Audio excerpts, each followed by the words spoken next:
আসসালামু আলাইকুম, আমি আজমল হোসেন সজল মাউন্ট স্কুলের পক্ষ থেকে তোমাদের জন্য আর একটা নতুন ক্লাস নিয়ে আসছি। আজকের ক্লাসটা হচ্ছে ক্লাস 9-10-এর আলোর প্রতিফলনের উপরে। তো এটার কয়েকটা পার্টে ভাগ করছি আমি। তো সবগুলো ক্লাস দেখলে আই থিঙ্ক তোমাদের এই আলোর প্রতিফলন সংক্রান্ত কোনো সমস্যা আশা করি আর থাকবে না। তো আসলে দেরি না করে ক্লাসটা শুরু করা যায়। তো আলোর প্রতিফলন বোঝার আগে আমাদের আলো কি জিনিস সেটা বুঝতে হবে। তো প্রথমে আমরা বলি আলোটা কি। আমরা জানি আলো এক প্রকার শক্তি। তো এই আলোক শক্তির মাধ্যমে আমরা দেখতে পাই, যেটাকে বলে হচ্ছে আমাদের দর্শনানুভূতি সৃষ্টি করে। তো আলো সম্পর্কে একটা মিসকনসেপশন আমাদের হয়তো ছোটবেলা থেকে ছিল বা অনেক আগে থেকেও এটা আছে, যে কোনো একটা বস্তু থেকে আলো এসে আমরা জিনিসটা দেখি, এটা হচ্ছে আসল ঘটনা। কিন্তু অনেকে হয়তো জানতে পারে আমাদের চোখ থেকে হয়তো আলো টালো গিয়ে ওই জিনিসটা দেখা যায়, কিন্তু অ্যাকচুয়ালি ব্যাপারটা এমন না। একটা বস্তু থেকে আলো আসে, তখন আমরা ওই বস্তুটাকে দেখতে পাই। তো আমাদের যে কালার দেখি, যে কোনো একটা বস্তু যেমন লাল কালার দেখি, কোনো একটাকে সাদা দেখি, কোনোটাকে কালো দেখি, সব কিছু কিন্তু এই আলোর উপরেই নির্ভর করে। তো আমরা জানি একটা মানে সূর্যের যে আলোক রশ্মি আসে এটার মধ্যে 7 রঙের আলো থাকে। তো 7 রঙের আলো থাকে বলতে হচ্ছে 7টা ডিফারেন্ট ওয়েভলেন্থের আলো ইন্টারপোলেট হয়ে একটা বেসিক একটা আলোক রশ্মি তৈরি করে, ওইটাকে আমরা সাদা কালারের আলো হিসাবে দেখি। তো তোমরা জানো যে রংধনুর যে 7টা রং, ওরকম 7টা রং অ্যাকচুয়ালি হচ্ছে আলোকে যদি তুমি একটু স্ক্যাটার করো বা প্রিজম দিয়ে যদি একটু হচ্ছে ওটাকে ছড়িয়ে যাইতে দাও, তাইলে দেখবা যে হচ্ছে আলো এরকম হচ্ছে 7টা কালারে ডিভাইডেড হয়ে গেছে। তো আমরা এখানে আলোর ওয়েভলেন্থ বললাম। তো আলোর কিন্তু 2টা প্রপার্টি থাকে। একটা প্রপার্টি হচ্ছে আলোর পার্টিকেল প্রপার্টি, সেটা নিয়ে আমরা এখানে আলোচনা করব না। আর আমরা আলোচনা করবো এখানে আলোর ওয়েভ প্রপার্টি নিয়ে, মানে আলোর তরঙ্গ ধর্ম নিয়ে। তো আলোর তরঙ্গ ধর্ম নিয়ে যখন আমরা আলোচনা করবো, তখন এইটাকে আমরা একটা রশ্মি হিসাবে কল্পনা করে নিব। তো এটাই হচ্ছে মেইনলি আলোর একটা কনসেপশন। তো তারপরে আমরা কেন এই জিনিসটাকে সাদা দেখি, কেন একটা জিনিসকে কালো দেখি, বা কেন একটা ফুলকে হচ্ছে লাল দেখি বা হচ্ছে ফুলের কালার দেখি, এর কারণ হচ্ছে যে আলোটা ফুলের উপর আপতিত হয়।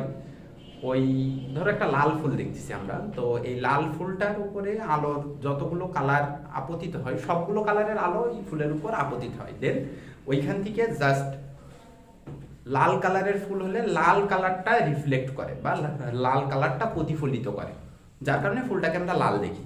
আর বাদ বাকি যে 6টা কালার ছিল, ওই 6টা কালার হচ্ছে ফুলটা অ্যাবজর্ব করে নেয়।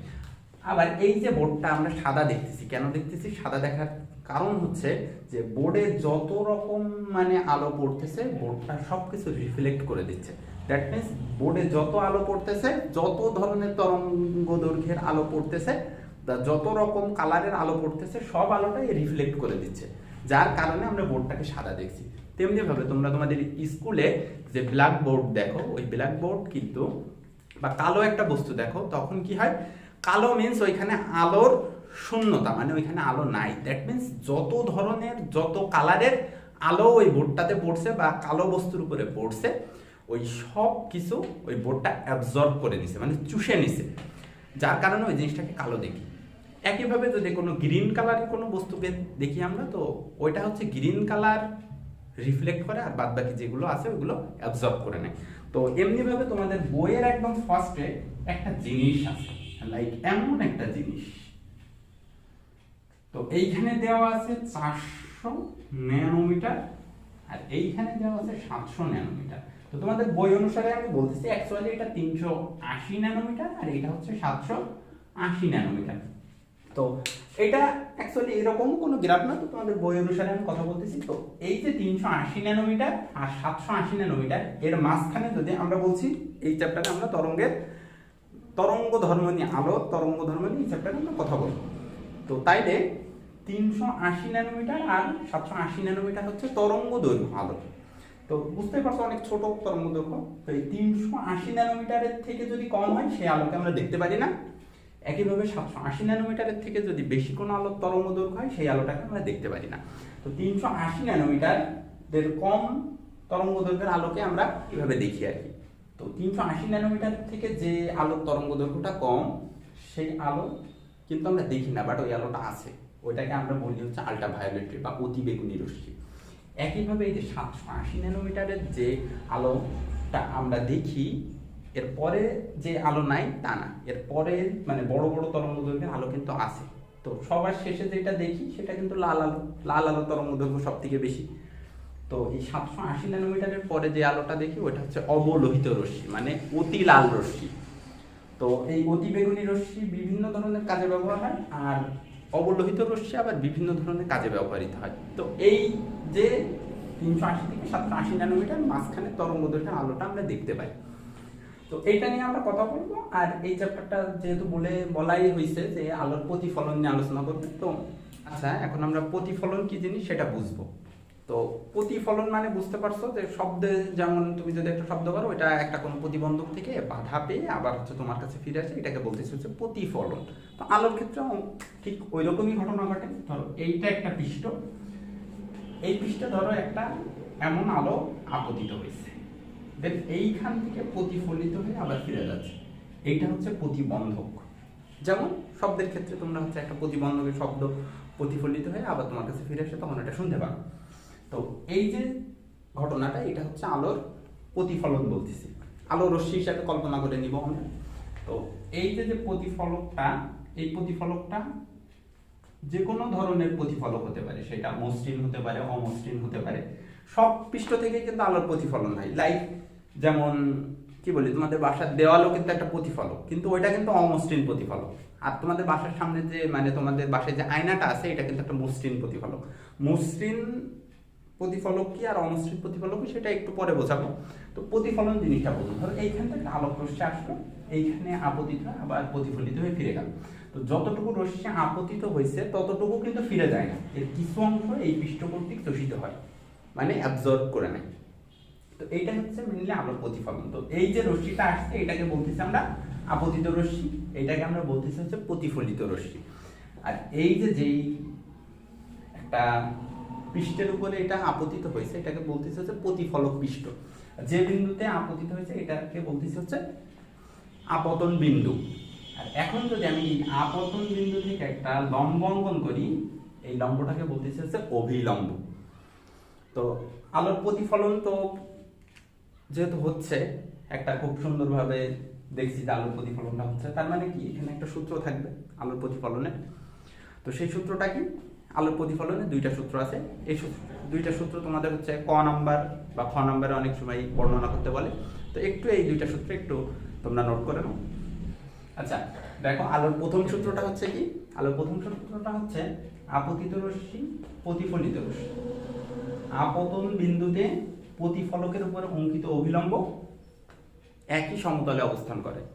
এটা হচ্ছে আলোর প্রথম সূত্র। তো আমি আরেকবার বলতেছি, আপতিত রশ্মি প্রতিফলিত রশ্মি আপতন বিন্দুতে প্রতিফলকের উপর অঙ্কিত অভিলম্ব একই সমতলে অবস্থান করবে। তো সমতল কথাটা অনেকের ক্ষেত্রে জিনিসটা বুঝে আসছে না, কি জিনিস সমতলটা।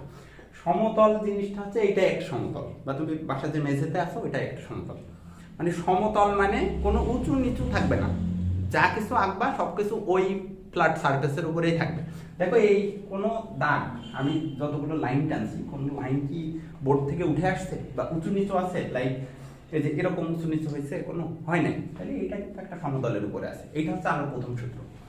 এরপর হচ্ছে দ্বিতীয় সূত্রটা কি? দ্বিতীয় সূত্রটা বুঝতে হলে তোমাকে বুঝতে হবে এই যে অভিলম্বের সাথে যে কোণটা তৈরি হচ্ছে, এটা হচ্ছে আপতন কোণ।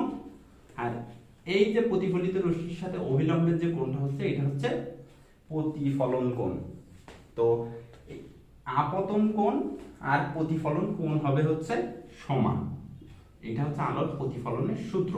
তো এইটা যদি হয়, তাহলে যে আলো এই দুইটা সূত্র মেনে প্রতিফলিত হয় সেটাকে বলতেছে হচ্ছে নিয়মিত প্রতিফলন আলোর, আলোর রেগুলার রিফ্লেকশন।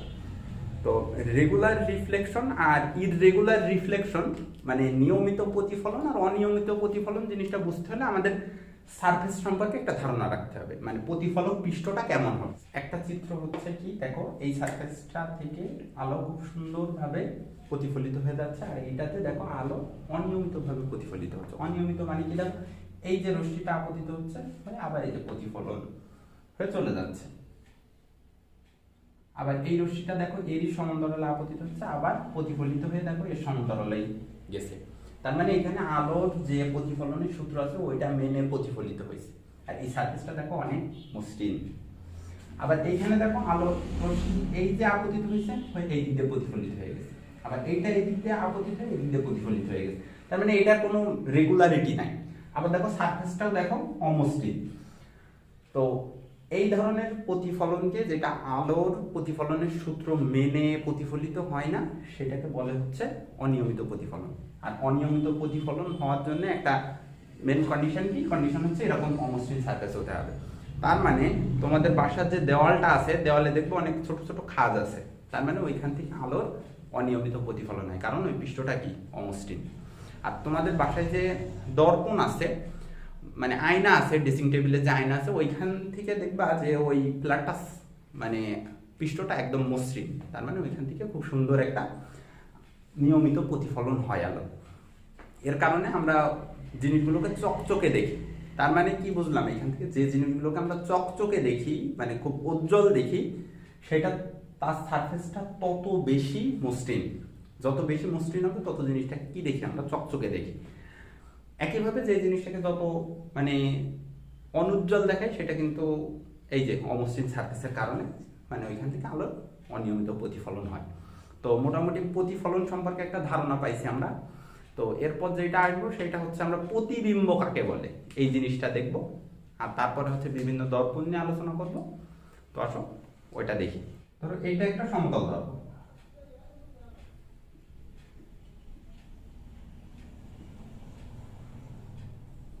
আচ্ছা, সমতল দর্পণের সামনে আমি এইখানে একটা বস্তু রাখলাম।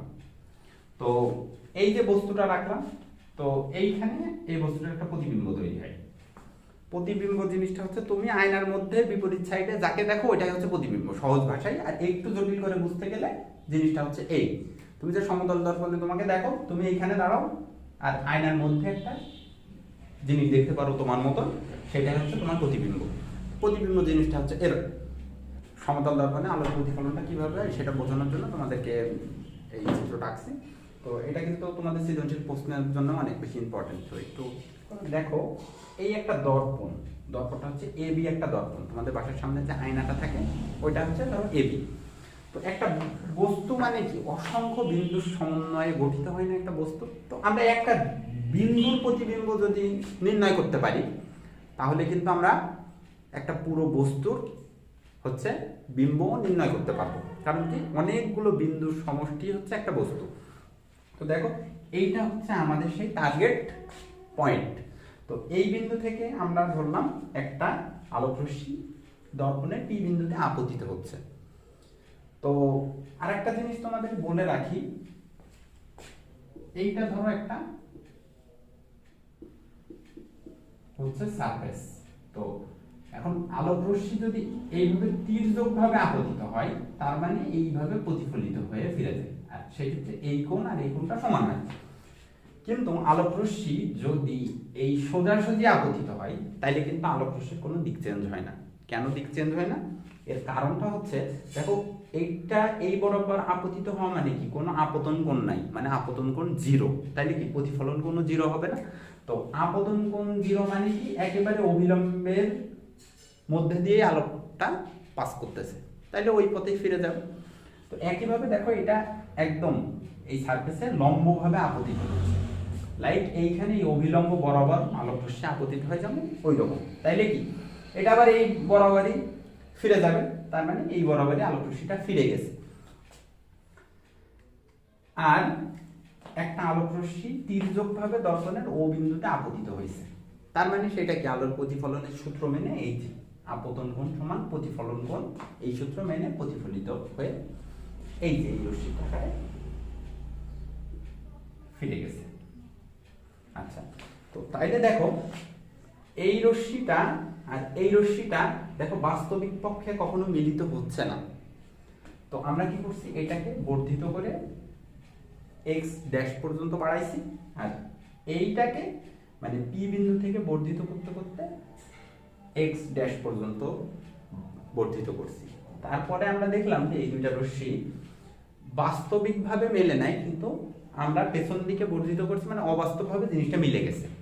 তো এই যে মিলে গেল, এই বিন্দুর জন্য আলোক রশ্মিগুলো এইখানে মিলছে, তার মানে এই বিন্দুর প্রতিবিম্বটা হচ্ছে এইটা।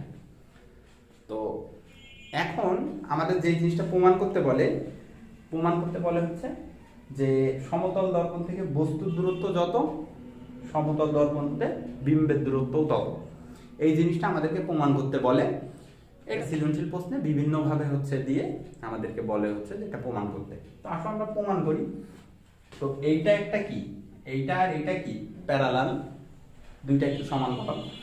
তো সমান্তরাল রশ্মির এইখানে যে কোণটা হয়েছে আর এইখানে কোণ, সমান্তরাল রশ্মি, আর আমরা জানি এই কোণটা আর এই কোণটা সমান আলোর প্রতিফলনের সূত্র অনুসারে। তার মানে এই কোণ আর এই কোণ যদি সমান হয়, আবার এই কোণ আর এই কোণ সমান, দ্যাট মিন্স এই কোণ আর এই কোণ কিন্তু সমান। তো আমরা আরেকটা জিনিস দেখি যে এটা কিন্তু একটা রাইট অ্যাঙ্গেল ট্রায়াঙ্গেল, মানে একটা সমকোণী ত্রিভুজ। তার মানে এইটা হচ্ছে সমকোণ। তো সমকোণ, তো এই কোণ আর এই কোণ, এই দুইটা কিন্তু একান্তর কোণ, অর্থাৎ এই x কোণ সমান থিটা আই, আর থিটা আই সমান কি ছিল আবার, থিটা আর, আর থিটা আর এর সমান কি, থিটা আর এর সমান হচ্ছে এই x ড্যাশ কোণ। আচ্ছা, তো তাইলে দেখো আমাদের এই কোণ সমান কি, এই কোণ। তো আমাদের সমকোণী ত্রিভুজের সমকোণ আর যে কোনো একটা বাহু, আমাদের এই যে মাঝখানে এটা সাধারণ বাহু, আর এই কোণ আর এই কোণ, এই যে আমরা এখান থেকে প্রমাণ করে আসলাম যে সমান। তার মানে এই ত্রিভুজটা আর এই ত্রিভুজটা, এই দুইটা কি আমাদের সর্বসমূহ। সর্বসমূহ মানে কি, অন্য সব কিছু সমান সমান হবে। তাহলে এখান থেকে কি আমরা লিখতে পারি না, x P is equal x dash P. এইটাই হচ্ছে আমাদের প্রমাণ করতে বলছিল। তো আশা করি বুঝতে পারছো এটা। নেক্সট আমরা হচ্ছে একটা বস্তুর প্রতিবিম্ব সমতল দর্পণে কিভাবে গঠিত হয় ওটা দেখাবো, আর গোলীয় দর্পণে কিভাবে বিম্ব গঠিত হয় এই জিনিসগুলো দেখাবো। তো আমাদের চ্যানেল যদি সাবস্ক্রাইব না করে থাকো, তো এরকম ভিডিও পাইতে হলে আমাদের চ্যানেলটাকে সাবস্ক্রাইব করো। তো সবাই অনেক অনেক ভালো থাকো।